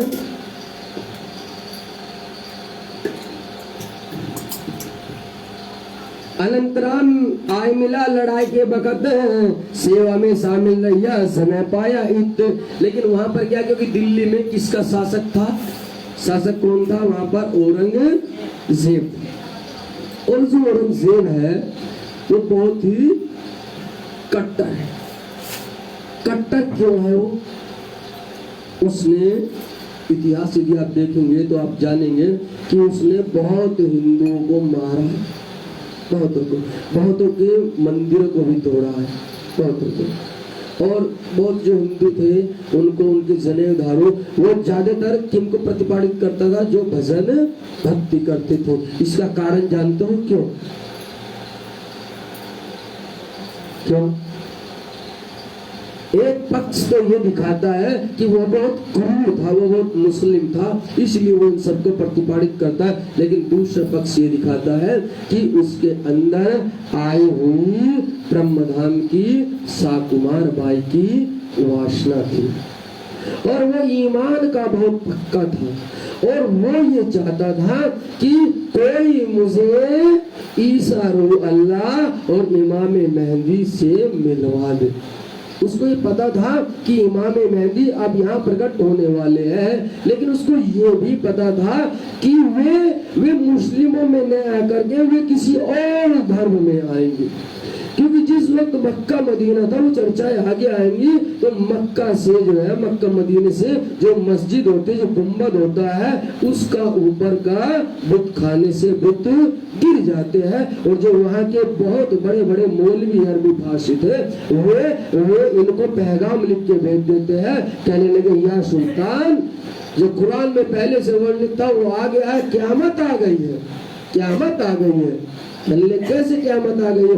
कहने लगे अब यहाँ से ये जो बुत खाने के बुत थे, ये गुम्बद से गिरने लगे हैं, अर्थात यहाँ से सबकत और बरकत उठने लगी है, वो हिंद में जा चुकी है। तो ऐसा इसको यकीन हो जाता है। और ये इसलिए जो हिंदू धर्म के जो भजन भक्ति करने वाले साधु संत थे वो उनसे पूछता था, अरे बताओ कहाँ है वो परमात्मा, बताओ कहाँ है। लेकिन कमाल की बात है, इनको खुद पता हो तो बताए भाई, इनको तो खुद ही नहीं पता। तो फिर वो क्या करता, इसका मतलब ये मुझे नहीं बता रहे, तो फिर वो इनको पिटवाता था। कहने लगे, अरे भाई कोई मार पीट से अर्थात मेरे पाप करने से कोई वो दिव्य शक्ति मेरे सामने आ जाए ताकि मैं रूबरू हो जाऊं, ऐसी, ठीक है ना। तो वहां पर इनका शासक था दिल्ली में। तो दिल्ली में जब इनका था, लेकिन राजा तो राजा होते हैं और पूरे के पूरे पूरा का पूरा एक प्रकार से देखिए पूरा भारतवर्ष पर जो है इनका ही राज चल रहा था।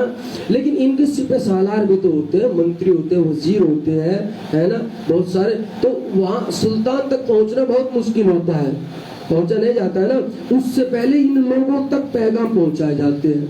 और जो इनको अच्छा लगता है, मतलब जो उनको सही लगता है कि हाँ ये, तो उस पैगाम को ये सुल्तान तक पहुंचाते हैं। वरना सबके पैगामों को, जैसे आप सोचो कोई मंत्री यहाँ आ जाए, मुख्यमंत्री आ जाए, सभी लोग अपनी दरखास्त लेके जाते हैं कि नहीं है। लेकिन वो जो पीएम साहब होते हैं यहाँ के, वो जिसकी वो चाहते हैं वही अरदास वहां देते हैं, बाकी की सबको कूड़े के ढेर में फेंक देते हैं ना। तो ऐसे इनके साथ हो रहा था कि इनको जो खुदा का जो ज्ञान, जो खुदा की बातें मिलनी थी वो बातें इनको नहीं मिल रही थी, क्योंकि इनके जो आसपास वाले थे वे इन तक पहुंचने नहीं दे रहे थे। लेकिन ये जो शेख बदल है, ये श्री जी की चर्चा सुन करके ये ईमान ले आता है और ये कहता है, कहने लगे हाँ बिल्कुल, ये बिल्कुल सही है। तुलसी बिहारी दास और हृदय राम को एक दिन शामिल रहे, फिर घरों किया है विश्राम। ये जो हरि राम भाई और बेटा हीरानंद को एक दिन नैया सेवा में पीछे पहुंचे अपने वतन। भाई श्री मुकुंद दास ने शून्य सूरत में तारतम में आए पहुंचे सैयद की हवेली, जाग खड़ी आतम बोलो श्री प्राणनाथ श्री सतगुरु महाराज की। देखो हमने कल भी इसी पर चर्चा किया था और फिर से देखो आगे कि नहीं, कि भाई श्री मुकुंद दास ने सुनिया सूरत में तारतम यहाँ सुनाया गया है कि नहीं सुनाया गया? यही तो वो तारतम मंत्र है जो सुंदर साथ को देते थे, यही है वो, सुनाते हैं कि नहीं सुनाते हैं?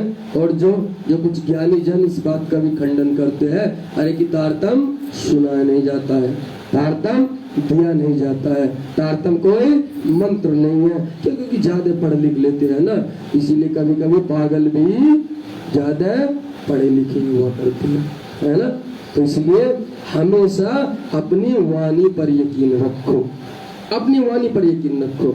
उन्होंने कहा है, अभी पहले चर्चा सुंदर साहब ने सुनाई होगी कि अभी एक शायद आगे आने वाली है वो चर्चा है आगे, कि राज्य भी किसी से हट खेली कर लेते हैं, हंसी कर लेते हैं। जैसे आगे आएगी कि एक सुंदर साहब को कह देते हैं, अरे तुम चिंता मत करो, आज से 8वें दिन तुमसे साकुमार की वासना जागेगी, है। और वो फिर घमंड में आकर के श्री जी के बिल्कुल बराबर में बैठने लगता है ना। आगे भी सुनना। और जब बैठने लगता है तो जब सुंदर साहब श्री जी को प्रणाम करते तो उनको भी करते, क्या प्रणाम करते? धाम के धनी आपको प्रणाम है। तो देखो अब हम तो बैठे, हमारे बराबर में एक और बैठ जाए तो आप हमें प्रणाम करेंगे तो उनको भी करेंगे, तो ऐसे उनको फिर लज्जत आने लगती है। लेकिन फिर क्या होता है, वे कहते हैं कि नहीं भाई, जब राज जी ने आपको कहा है कि 8वें दिन आपसे साकुमार जाग जाएगी तो बहुत सुंदर है। तो जैसे 8वां दिन आता है तो राज्य प्रकट होते हैं और वे कहते हैं, हाँ राज्य आपने वादा किया था कि आप जगाएंगे। कहने लगे अच्छा ठीक है तो चल जा। और वहां से राज्य अंतर ध्यान हो जाते हैं। बोले श्री सतगुरु महाराज। तब वे कहते हैं, राज्य भी सोनवानी में कहते हैं, आगे चौपाई में आएगा, कहने लगे कभी कभी यदि मैं भी तुम्हारे सामने आ जाऊं और कुछ बोल दूं तो यकीन न करना। कभी कभी मैं भी सामने आ जाऊं और बोल दूं कि ये होने वाला, तो यकीन न करना। यकीन तब करना, पहले अपनी वाणी में खोल के देखना, पहले अपनी वाणी में खोल के देखना, यदि वाणी में वही बात लिखी हुई मिल गई जो मैंने कही है तो फिर यकीन करना, वरना यदि मैं भी आकर के कुछ बोल दूं और वो वाणी के खिलाफ है तो उसे मनसूख कर देना, उसे रद्द कर देना, उसे कह दो तो भाई चलता बन, तेरा रास्ता अलग और हमारा अलग, हम तो केवल वाणी के हैं और वाणी केवल हमारी है। बोलो श्री प्राणनाथ श्री सतगुरु महाराज की जय। तो इसलिए वाणी से कभी जुदा नहीं होना है, वाणी के वचनों को कभी छोड़ना नहीं है। तो अब यहाँ पर तारतम सुना देते हैं। रामचंद्र मेड़ते से पहुंचा इन सोबत को एक दिन रह के मेरे घर किया इत्ते और साथी कहते आए के गए अपने घर पर बात दिल में न छूटे रहे इस्लाम ऊपर। और जो जो सुंदर साथ आता है वो भी आकर के धनी जी के चरणों में प्रणाम करता है। कहते मुनकर हुए सो बैठ न सके इस्लाम में। और देखो कुछ सुंदर साथ जो होते हैं वो मुनकर होते हैं, मुनकर यानी कि बहुत गद्दार होते हैं, गद्दार वे मुनकर में होते जो छिपे हुए होते हैं। कहते हैं बाहर दिखावे बंदगी और माहे अंदर करे कुकरम काम, है ना?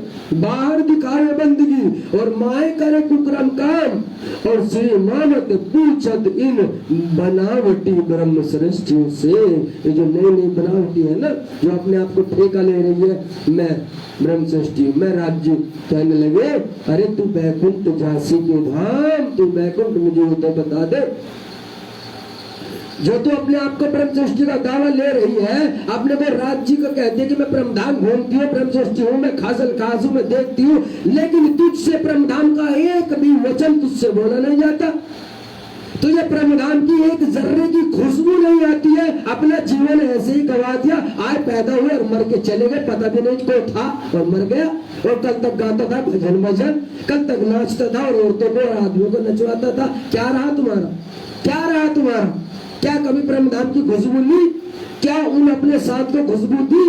किसी को चांदनी चौक, किसी को रंग महल, किसी को हौज को जरदाल, किसी को पुखराजी पहाड़, किसी को यमुना जी, किसी को कहीं लेके गए? एक बार कोई लेके गया?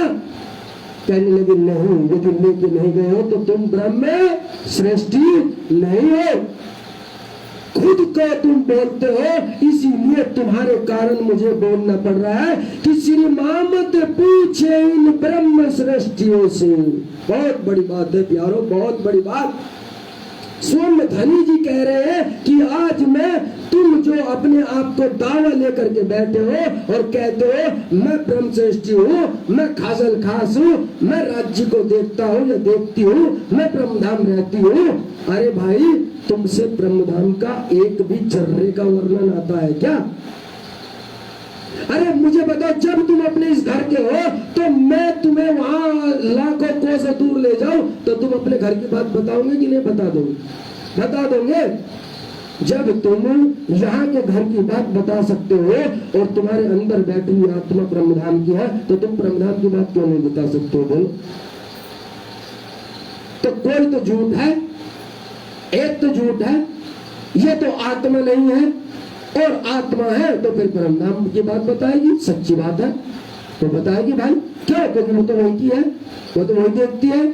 और जो बता नहीं रही है तो बिल्कुल सच्चा समझ लो कि ये वहां की नहीं है। बोले श्री प्राणनाथ। इसीलिए धनी ने कहा केतेक मुनकर हुए, ये आज की बात नहीं प्यारो, ये तो स्वयं धनी श्री प्राणनाथ जी के वक्त की बात है। प्राणनाथ जी को कह रहे उस वक्त भी बहुत ऐसे ही छिपे हुए गद्दार हुए, छिपे हुए गद्दार जिन्हें मुनकर कहा है, वो सुंदर साथ के साथ में तो बड़ी मीठी मीठी बातें करते हैं हमारे सामने, बड़ी मीठी। हाँ राज्य मुझे दिख रहा है, हाँ राज्य मैं भी देख रहा हूँ, हाँ हाँ बिल्कुल यही है, यही है, यही है। लेकिन जैसे चर्चा खत्म होकर बाहर निकलते हैं, अरे राम सिंह तुम्हें भी कुछ दिखा था क्या? अरे मोहनदास तुमने भी कुछ देखा? अरे भाई मुझे तो दिखा नहीं। अरे भाई दिखा तो हमें भी नहीं, पर क्या करे थे, सामने श्री जी थे और वो कह रहे थे दिखा, हमें झूठ में गर्दन हिलानी पड़ती है। ऐसे को धनी जी ने मुनकर कहा है। मुनकर, मुनकर जो है ना बहुत ज्यादा मतलब बहुत भारी शब्द है, पाप का शब्द है, पाप का शब्द समझिए।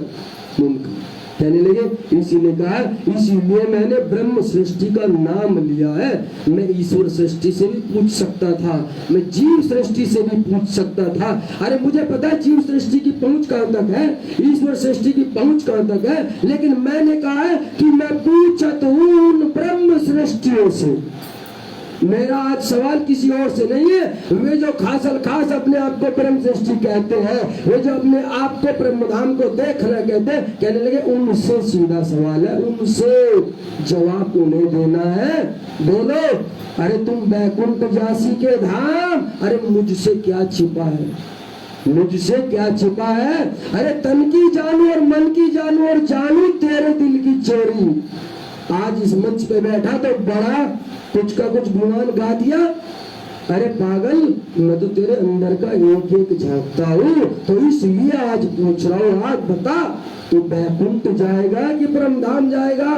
तो प्यारे, इसलिए धनी ने उनको मुनकर कहा, उनको चोर कहा, उनको गद्दार कहा, उनको पापी कहा। कितना दुख होता है। साक्षात्कार पूर्ण ब्रह्म परमात्मा सामने, देखो परमात्मा सामने है, राज्य सामने है, और उनसे भी चोरी, उनसे भी चोरी। बोल किससे बचोगे रे, किससे बचोगे जो स्वयं परमात्मा से चोरी कर रहे हैं? केतेक मुनकर हुए सो बैठ न सके इस्लाम में। और ये जो मुनकर हुए, जो गद्दार लोग हुए, ये बाहर से तो दिखा कि हम ऐसे हैं, लेकिन धनी ने उन्हें कभी भी ब्रह्मधाम की जमात में लिया ही नहीं। ये सुंदर साथ की जमात में बैठ सके ही नहीं। क्यों? क्योंकि मन के अंदर तो चोर था, मन के अंदर तो शैतान था, इसलिए ये सुंदर साथ की जमात में शामिल नहीं हुए। जो मुंह नीचा करे साथ में लो, और सुनो, बोलो इन वचनों को कहाँ खेलोगे, कहाँ झेलोगे इन वचनों को? जो मुंह नीचा करे साथ में कोई न कहे कलाम। अरे भाई, जो तुम झूठ मूठ की बात किसी को करते हो, क्या तुम अपना मुंह ऊंचा करके खड़ा हो पाओगे क्या? तुम 10-15 सुंदर साथ को, 20-25 सुंदर साथ को, 20-50 अपने चेले चपाटों को अपनी चटपटी बातें सुनाई, अपने मन घड़ंत राज्य का दीदार करवाया, अपने मन घड़ंत सेवाएं करवाई। अरे पागल, क्या मुंह लेके खड़ा होगा रे? सच में क्या मुंह लेके खड़ा होगा? बताओ, क्या मुंह लेके खड़ा होगा? इसलिए धनी ने कहा है कि मुंह नीचा होगा, उस वक्त ध्यान देना। और सुनो, इनका दोष नहीं होगा, सुनने वालों का दोष नहीं होगा। उस वक्त कहेंगे, बोल महाराज, क्या तुझे पैसे के टाइम पैसे नहीं दिए? कपड़े के टाइम कपड़े नहीं दिए? किराए में किराया नहीं दिया? अरे खिलवा में खिलाया तुझे, पिलाया तुझे, रखा तुझे, आने जाने का किराया सब कुछ दिया, सेवा भी तेरी की, लेकिन तूने क्या दिया? तूने क्या दिया?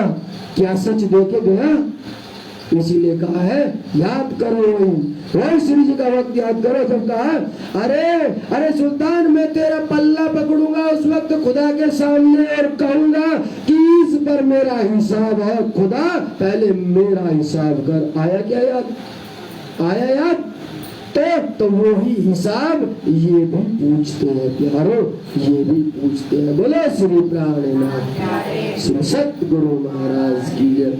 मैं आपको एक दो पल की बात बताता हूँ, बिल्कुल सत्य बात बताता हूँ आपको। एक बार क्या हुआ, एक संत जा रहे थे रास्ते से, बहुत बड़े प्रकांड संत थे, उनके बहुत सारे शिष्य जा रहे थे। और जब शिष्य भी साथ जा रहे थे तो शिष्यों का हमेशा मार्ग क्या होता है कि वे हमेशा संत के पीछे चलते हैं, पहले गुरु आगे चला करते हैं।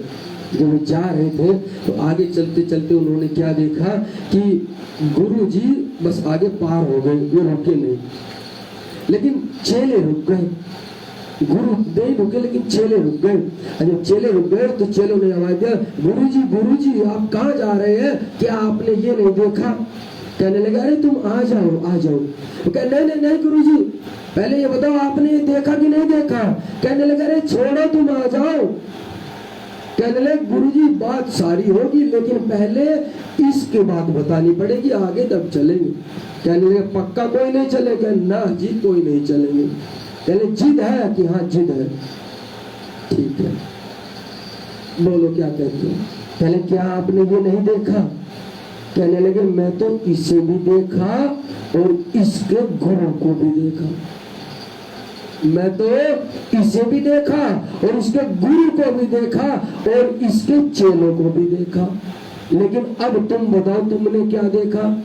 कहने लगे महाराज जी लगता है आप पागल हो गए। कहने क्यों? लगता है धूप बहुत है, गर्मी हो गई दिमाग में, आप पता नहीं कहाँ बोल रहे हैं, क्या ध्यान अवस्था में है। अरे महाराज जी हम ये कह रहे हैं कि ये जो सांप पड़ा है इसको देखा कि नहीं देखा? उन्होंने कहा अरे पगलों मैंने इसको ही देखा और मैंने इसके गुरु को भी देखा और मैंने इसके चेलों को भी देखा। अब सारे के सारे हाथ जोड़ लेते, कहने गुरु जी अब बताओ क्या लीला है? कहने लगे पूछोगे क्या? कहने मुझसे क्या पूछते हो? आज इनके चेलों से भी तुम्हें पूछवाऊंगा। और साधु थे, अरे तो साधु है भक्त है तो जब साधनाएं करते हैं तो भजन का बल तो आएगा कि नहीं आएगा? और साधु जब हाथ में जल लेकर के तुम्हें श्राप दे देते हैं और तुम्हें भस्म कर देते हैं तो क्या वे मरे हुए को जीवित नहीं कर सकते? कर सकते हैं। उन्होंने जल लिया कमंडल से और लेकर के वो जो सांप पड़ा था उसके ऊपर जैसे मंत्र को उच्चारण करके फेंका तो प्यारे इतने अनगिनत लोग और औरतें इतने ज्यादा पैदा हो गए, अरे पता भी नहीं चल रहा, लेकिन मुझे लगा हजारों से होंगे, ज्यादा हजारों। वही सब देख रहे कि ये क्या ये क्या ये क्या। कहने लगे अब जरा इसको भी उठाऊं? कहने लगे हाँ हाँ, तब उसको भी उठाते हैं। बहुत सुंदर देखने में, बहुत बढ़िया गुरु, आ क्या उसका रंग भी गुरु जैसा, कपड़े भी गुरु जैसे, सब कुछ। कहने लगे गुरु, और वे सारे के सारे जैसे खड़े हुए चरणों में प्रणाम किया और प्रणाम करके कहने लगे अग भाई अब जरा हमारे शिष्यों को ये बता दो कि ये क्या लीलाएं हो रही है। तब वे कहते हैं, कहने लगे अग जी ये हमारे गुरु है जो आज सांप बन करके है यहाँ। इन गुरुजी ने हमें कहा कि मंदिर बनवाना है, हमने पैसे दिए। गुरुजी ने कहा भंडारा करना है, हमने पैसे दिए। गुरुजी ने कहा पाठ करना है, हमने करवाया। गुरुजी ने कहा सत्संग करना, हमने करवाया। गुरुजी ने जो जो चीज कहा, जब जब कहा, जिस जिस चीज पे कहा, हमने सब करवाया। लेकिन गुरुजी ने हमें वो परमात्मा का सत्य ज्ञान नहीं दिया। तो कहने लगे अब क्या? कहने लगे अब क्या जी? अब अगले जन्म में गुरुजी बने सांप और हम बने चींटी। देखो तो अब क्या कर रहे? कहने लगे अब हम तिल तिल तिल तिल इसको खा रहे हैं। वो हिसाब मांग रहे, हिसाब कि दे हिसाब दे, दे हिसाब दे। ये सत्य बात है, सत्य है। जो आज में जीता है, जो अब में जीता है और ये नहीं सोचता है कि कल तेरा क्या होगा, तो प्यारे इन बातों से सोच कल तेरा क्या होगा। इसलिए भूल करके भी कभी किसी को छल कपट ईर्ष्या द्वेष से भले कुछ करो, लेकिन परमात्मा के ज्ञान से कभी विमुख न करो। अरे उसका खाया है तो उसको कई गुना लौटाने की कोशिश करो, कई गुना। बोलो श्री सतगुरु महाराज संजय, तब जाकर के ये पचेगा। इसीलिए महाराज सिंह ने कहा कि भाई यहाँ की रोटी ऐसे पचने वाली नहीं है, यहाँ की रोटी पचाने के लिए तो लोहे के दांत और स्टील की आंच चाहिए। ठीक है ना? यही सत्य बात है कि यदि तुम कुछ कर रहे हो तो सामने वाले का फर्ज है। इसीलिए कहते हैं कि दान भी ऐसे लिया नहीं जाता है। दान ले लिया तो तुमसे खपाया नहीं जाएगा। पता नहीं है लोगों को जो दान भी ले लिया करते हैं। ना ना ना प्यारो ना, अरे दान तो पचता भी नहीं है। सबसे बड़ा उसके लिए बहुत कुछ अपनी भजन तक कुर्बान करना पड़ता है, किसी से दान लेने के लिए ना पड़ता। तो इसलिए हर चीजों को बड़ी सोच समझ करके, और खासतौर से साधु को तो बहुत सोचना समझना चाहिए। साधु ऐसे ही साधु नहीं होते। बोलो श्री सतगुरु महाराज की जय। केतक मुनकर हुए सो बैठ न सके इस्लाम, जो मुंह नीचा करे साथ कोई न कहे कलाम। कोई दिन पीछे आया गोवर्धन अटक से, लाल दरवाजे आ रैया गंगाराम की दुकान में। तावचन तारतम के कहे जो गंगा राम, ये लो फिर लो बताओ कहाँ तक हम इन चौपाई को होता, कितनी प्रमाण दे, कितने प्रमाण। ता बचन कहे तारतम के, आए न तारतम मंत्र के वचन के है क्या नहीं है, बताओ। और फिर से बार बार फिर वही आ जाते हैं। तो भाई कभी भी अपने ब्रह्मवाणी से ईमान नहीं खोना, चाहे बड़े से बड़ा कौन कुछ भी करे। नहीं भाई, हम तो हमें जो राज्य ने दी है ना हमारी वाणी, बस वो ही बोल है, हम उससे जुड़े किसी और से नहीं जुड़े हैं। ता बचन तारतम के कहे जो गंगाराम, आशा जीत पर बोधिया तित पाया विश्राम। और इन सब ने भी तारतम मंत्र लिया और ये भी जो है श्रीजानंद संप्रदाय में शामिल हो जाते हैं। नैन सुख महाजन सो कहे वचन दो चार, तिनने अपने दिल में किया बड़ा विचार। फिरते उर्दू बाजार में मिले गरीबदास, दाय के तिनको मिले पूछी खबर खास। अब श्री जी से जो मिलने आने के लिए जो गोवर्धन दास जी दिल्ली में खोज कर रहे थे, उन्हें उर्दू बाजार में गरीबदास जी दिख जाते हैं और वे आपस में बात करते हैं कि भाई श्री जी कहाँ है, उनके बारे में हमें बताओ।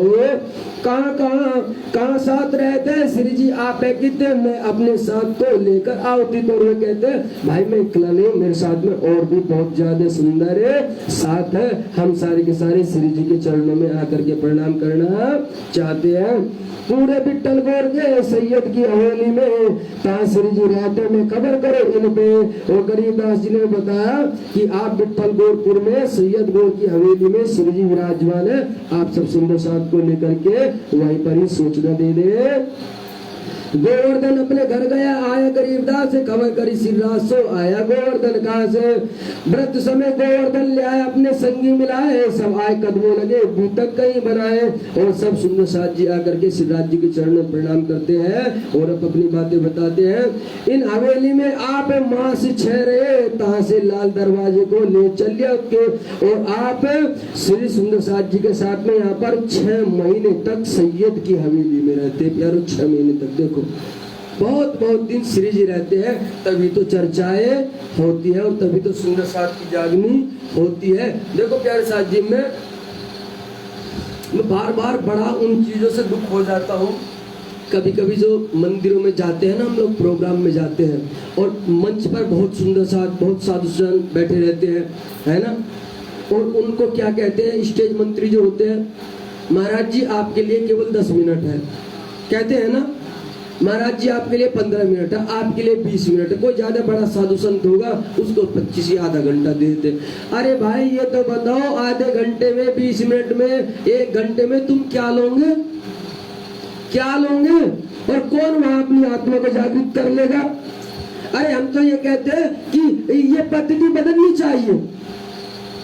प्रोग्राम कराने वाले को प्रोग्राम को अपने हिसाब से लेना चाहिए, उसको कहना चाहिए हमारे आश्रम में यदि 10 साधु संत है, 20 है, सबका सम्मान है, लेकिन एक एक साधु को पूरा फ्रीडम दो, पूरी आजादी दो, पूरी। आपके लिए कोई समय का बंधन नहीं है। हमें पता नहीं आप पूरी रात बोल लो, चाहे 4 घंटे बोल लो, नहीं, लेकिन समय में मत बांधो। समय में बांधोगे तो तुम अपना ही नुकसान कर रहे हो। अरे भाई जब देखो श्री जी को 6-6 महीना, साल भर लगता है समझाने के लिए, और तुम साधुओं से मुश्किल से 15 मिनट मांगते हो। अरे 15 मिनट में साधु क्या कहेगा, बोलो। 5 मिनट में तो वो संस्कृत के श्लोक बोलते हैं जो तुम्हारी हमारी समझ में नहीं आते। उसके बाद में 5 मिनट में सबको प्रणाम करने में लगाते हैं। आपको प्रणाम वहां से आए हुए करते हैं कि नहीं करते हैं। उसके बाद में फिर 1-2 कोई आता है, बस वो आकर के बीच में कोई डिस्टर्ब कर देता है। इतने में वो जो स्टेज मंत्री होते हैं घड़ी दिखाते रहते, महाराज जी महाराज जी महाराज जी। अरे भाई न तो सुनाने वालों को रस है और नहीं सुनने वालों को रस है। बोले श्री प्राणनाथ। ये मैं सत्य बात बता रहा हूँ आपको, सत्य। और ये पीड़ा भी है, ये दर्द है। तुम करने क्या जाते हो भाई, सुनने जाते हो, सुना तुमने है नहीं तो क्यों गए? अपनी रात भी तुमने रत जगा किया, क्या फायदा हुआ? अरे भाई यदि हमारे पास में 5 संत है, 10 संत है, अरे जिसके पास में जिसकी झोली में जितना होगा वो उतना ही उड़े लेगा। तुम एक बार एक संत को पूरी स्वतंत्रता दो महाराज जी, आज का दिन या आज की रात या आज का मंच आपका है, जाओ आप जितना चाहे उतना बोलो, सुंदर साहब को उतना लाभ दो, तो कम से कम प्यारे साहब जी तब उनको भी अंदर से आनंद आएगा। और जो उनको गुरु ने, उनके सदगुरु ने उन पर मेहर की, वो सारी की सारी मेहर फिर आप सब सुंदर साथ पर उतरने लग जाएगी। बोले श्री प्राण। ये तरीका होता है, ये तरीका। और ध्यान देना, ऐसा नहीं है कि सब ही 1-1, 2-2 घंटा बोलेंगे, नहीं नहीं, अरे बोलेगा वो जिसके अंदर होगा, वरना 5 मिनट में वो खुद ही प्रणाम जी कर देंगे। तुम किसी को दो तो सही माइक, तुम किसी को मंच दो तो, तुम किसी को उसका स्वतंत्रता दो। आपको ब्रह्मवाणी देनी है, आपको परमात्मा का संदेश देना है, आपको इन सुंदर साथ को परमात्मा के दर्शन कराने हैं। यदि स्टेज मंत्री ये कह देना, मैं ये कहूँ कि बड़े से बड़ा साधु संत एक बार माइक पकड़ते हो घबराएगा कि दर्शन कैसे करवाओ, बोलो कैसे करवाओ। तो स्टेज मंत्री ने तो कहा महाराज जी ये सारे का सारा सुंदर साथ आप सबके चरणों में आया है, और इसलिए आया है कि महाराज जी इतने दूर से आए हैं और वे इनको कैसे न कैसे करके राज जी के दर्शन की एक झलक करवाएंगे। ऐसे तो जाते हैं ना हम सबको, आश्रम में कहीं भी जाए राज्य को देखने पाने तो जाते हैं, सदगुरु झलक पाने तो जाते हैं।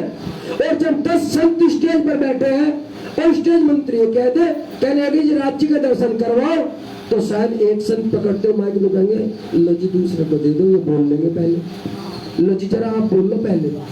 अरे करके देखो ना एक बार, देखो तुम्हें भी पता चले कि किसकी झोली में क्या पड़ा है, किसकी दुकान में क्या सौदा है, एक बार आए तो सही सामने। लेकिन कमाल की बात है, लेने वाला भी कोई नहीं और देने वाला भी कोई नहीं। बोलो श्री प्राण।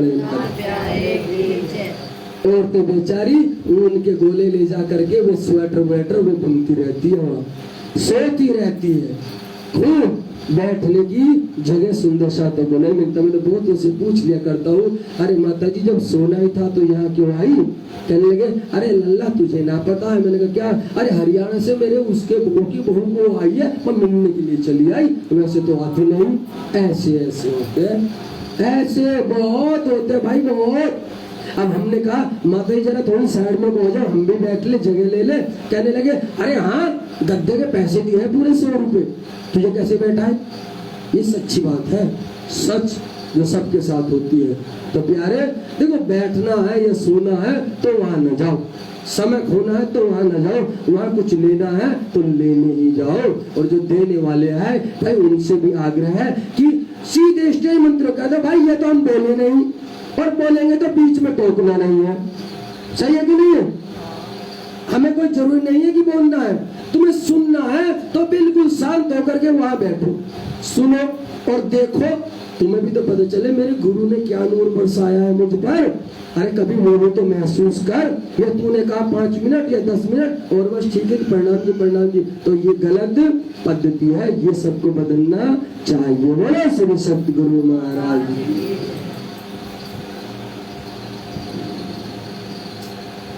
क्या बताएं, बहुत ये छोटी छोटी बातें लेकिन बहुत खास बात है, बहुत ज्यादा खास है, बहुत ज्यादा खास। कहीं कहीं इनका पालन होने लगे ना तो सच कहते सुंदर साथ में एक अलग ही प्रेम और अलग ही सेवा और एक अलग ही जागृति पैदा हो। सो नहीं पाएंगे सुंदर साथ, फिर वहां पूरी रात सो नहीं पाएंगे। इन हवेली में आके माँ से छेरे तहाँ से लाल दरवाजे को ले चले उनके, यहाँ आए साकुमार को पाती लिखी बनाए, 22% दिन में लिखे चित सोलाए। बोला श्री प्राणनाथ प्यारे की। अब बताओ, अब यहाँ से लाल दरवाजा आ जाते और श्री जी साकुमार बाई के लिए, अर्थात साकुमार बाई कौन? औरंगजेब के लिए क्या करते हैं? 1 नहीं 2 नहीं 3 नहीं, पूरे के पूरे 22 प्रश्नों की एक चिट्ठी बनाते, चिट्ठी। अच्छा बताओ 22 प्रश्न में से एक भी प्रश्न तुम बताओ क्या है? अब जब बी तक में कहा है 22 प्रश्न बनाए तो 22 तो प्रश्न है, तो बताओ कौन से है? क्या प्रश्न है? देखो देखो है ना। अच्छा और अच्छा सुंदर साहब जी, वास्तविकता में सच नहीं कह रहा हूँ। अच्छा थोड़ी शर्म महसूस होती है ना आपस में, अंदर से शर्म महसूस होती है, सच शर्म महसूस होती है। कोई बोले चाहे ना बोले लेकिन लगती है। धर्म से जुड़े हुए, तारतम्य लिए हुए बहुत बहुत बहुत साल गुजरे, सबको बहुत साल गुजरे, बहुत साल। और शायद कोई कोई तो बेचारे इतने बुजुर्ग है कि शायद किसी ने तो परमहंस महाराज श्री से भी तारतम्य लिया हो, ऐसे भी है ऐसे भी है ना। लेकिन लीलाएं देखो, लीलाएं देखो। चलो बोलो श्री सतगुरु महाराज। बड़ा भाई।